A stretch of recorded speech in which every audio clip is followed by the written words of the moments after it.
विधानसभेच्या निवडणुकीची रणधुमाळी सुरू असताना, प्रचार अंतिम टप्प्यात सुरू असताना प्रत्येक उमेदवार, प्रत्येक पक्ष आपला उमेदवार किती पुढे आहे, कोण मागे आहे अशा प्रकारचा सर्वे होत असतो। उमेदवारी देण्यापूर्वी सुद्धा कोणाचा सर्वे पुढे आहे, कोणाचा मागे आहे ते ठरवून उमेदवारी दिली जाते। आपल्यासोबत एका एजन्सीचे सहकारी आहेत, ते सुद्धा सर्वे जुन्नर तालुक्यामध्ये करतात। ते आता संतवाडी या ठिकाणी आहेत। आपण जर जाणून घेऊया नेमका सर्वे कशा पद्धतीने करतात, त्यांचे प्रश्न काय आहेत आणि जुन्नरचा कल कुठल्या बाजूने। सर, आपलं काय नाव? विजय कदम। कुठल्या कंपनीकडून सर्वे करतात? रुद्रा। कुठली कंपनी? पुणे। पुण्याची। जुन्नर तालुक्यात किती दिवस झाले फिरता? 2 दिवस झाले। आजचा दुसरा दिवस।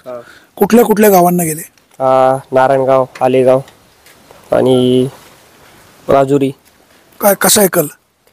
कल काय आता कसं आहे सर, ज्याच्या त्याच्या पद्धतीने लोक सांगतात। काय काहींना दुसरा म्हणजे ज्यांना जे आवडतं ते सांगतो त्यांना। काय प्रश्न असतात? प्रश्न आमच्यामध्ये तुम्हाला आमदार कोण पाहिजे तुम्हाला, आणि दुसरा प्रश्न आहे की आपल्याला सरकार कोणाचं पाहिजे।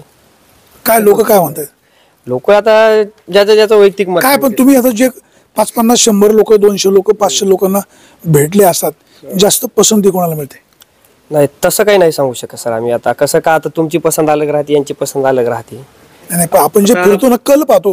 10 लोकांमध्ये जर 5 लोक म्हणाले नाही आम्हाला हेच योग्य आहेत, तर आपला एक अंदाज येतो की बँकेच्या बाजूने कल आहे, सरकारांच्या बाजूने सांगतात। काही 50% लोक असं सांगतात बुवा आम्हाला। कोण कोण उमेदवार माहिती आहे का तालुक्यात?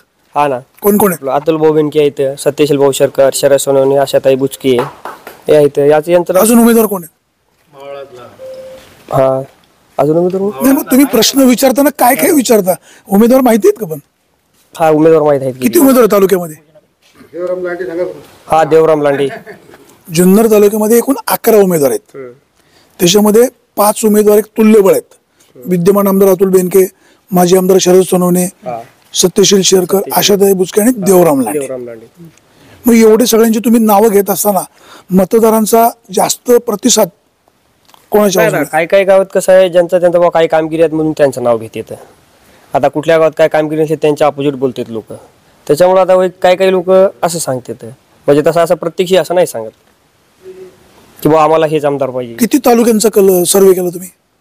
आम्ही आज हे दोनच आहे, आमचं दुसराच आहे। विधानसभा सुरू होण्यापूर्वी?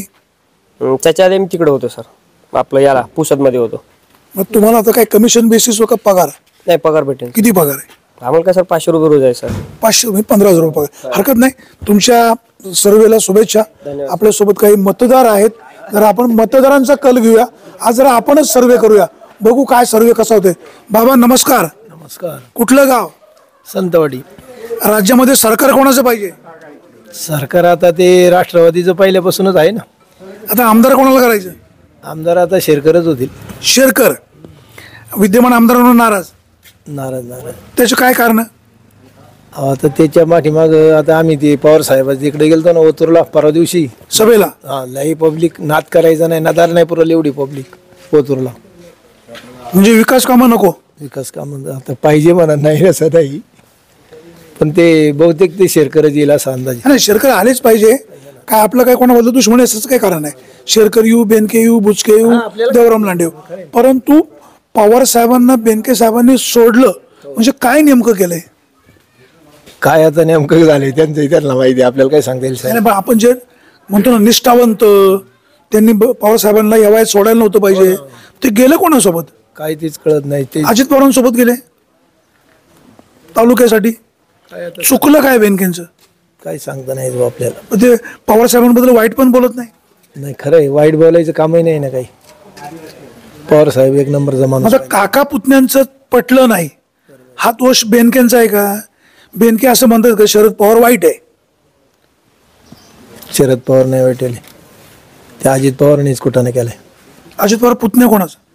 शरद पवाराचा पुतण्या। आता पुतण्या सांभाळता आला नाही, हा दोष काय आपल्या तालुक्याचा आहे? तो पवार साहेबांचा असं कसं? त्यांच्या कुटुंबाचा वाद आहे ना। हो। 5 वर्ष पाण्याचं नियोजन कसं झालं? 1 नंबर। अतुल बेनके नियोजन चांगलं केलं। 1 नंबर केलं। राष्ट्रवादी काँग्रेस जर फुटली नसती तर 1 नंबर बेनके? बरोबर, 1 नंबर बँके होता। आपल्यासोबत मतदार साहेब आहे ना, 1 नंबर माझा जोडीदार वल्लभ शेठ। काय नादच करायचा नाही, कुठलाही कार्यक्रम असेल तर पहिला मला बोलावणार, मी तिथं जायचं त्यावेळेला। एक नंबरचा गडी होता. पण आता काय- मतदारांचा कल आपण या ठिकाणी पाहतो. सत्यशील शेरकर, अतुल बेनके म्हणजे राष्ट्रवादी काँग्रेस विरुद्ध राष्ट्रवादी काँग्रेस असा मतदारांचा कल आहे.